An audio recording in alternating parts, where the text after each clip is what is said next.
All right, welcome back. I've got a new project. You guys have seen my videos on my M1161, Alex's 1161 that I've been working on.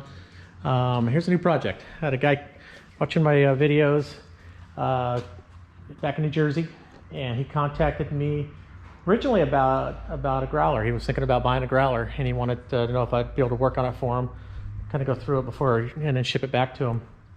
And then he said, you know what, let's do this first. And he sent this out to me to work on it, to kind of fix up steering issues. I've got some leaks to fix up, got some interior details to fix, got some leaks on the engine, transmission. We got some stuff to do to it. It's not real bad. It's in actually pretty good shape. Anyways, what this is, this was made by FMC.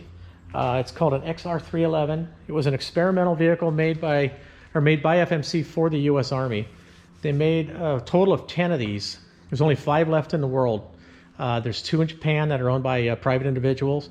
There is 1 in a military museum, and there's 1 at an Army base, kind of in a row of other vehicles, just kind of a static display. It's just up on stands. It's not a runner.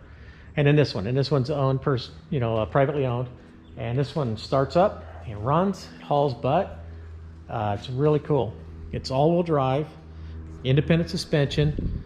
It actually has torsion bar suspension, which was really innovative, I believe, in 1972.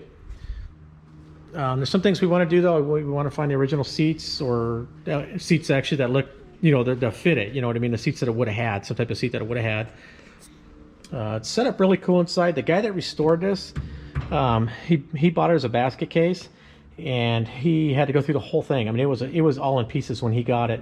He actually has a blog online, a written blog with pictures from back, I think it was 2004. I'd have to check the dates on that again. I forget exactly. But he was into radios and stuff, so he put all these really cool kind of radio units, comm units in it. It's got a backup camera installed. It's got a regular stereo. It does have, like, the original military blackout lights, switch and headlight switch and all that. It does have blackout lights on it. It's all-time 4-wheel drive, so it makes it a little, the steering a little worse on the road. You can feel it. So we're thinking of doing something on that, either removing the front drive shaft, while he uses it on the street. When he's not driving it in the snow or off-road or something like that, he can just run around a 2-wheel drive. Or if I could find some kind of a gearbox to be able to disengage that front axle, that would really be cool. So it's a rear engine.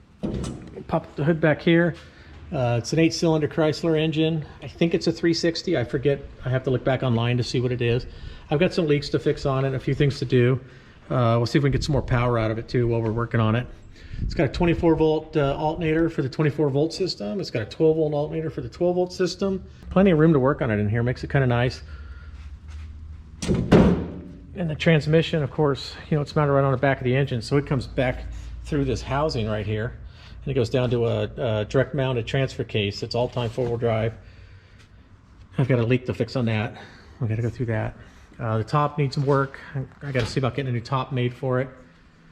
So hopefully we're gonna have some pretty cool videos on this. I got to get it up on the lift still. Take a look at the front suspension, see what's going on there. It's really squirrely when you're getting about 40 miles an hour on the road. So I'm going to make videos on this as I work through it, as we go through. So anyways, stay tuned. If you haven't hit the notification bell, hit the notification bell. That way you'll know when new videos come up on this. Where my 1161s I'm working on. If you like the video, please hit the like button and please subscribe.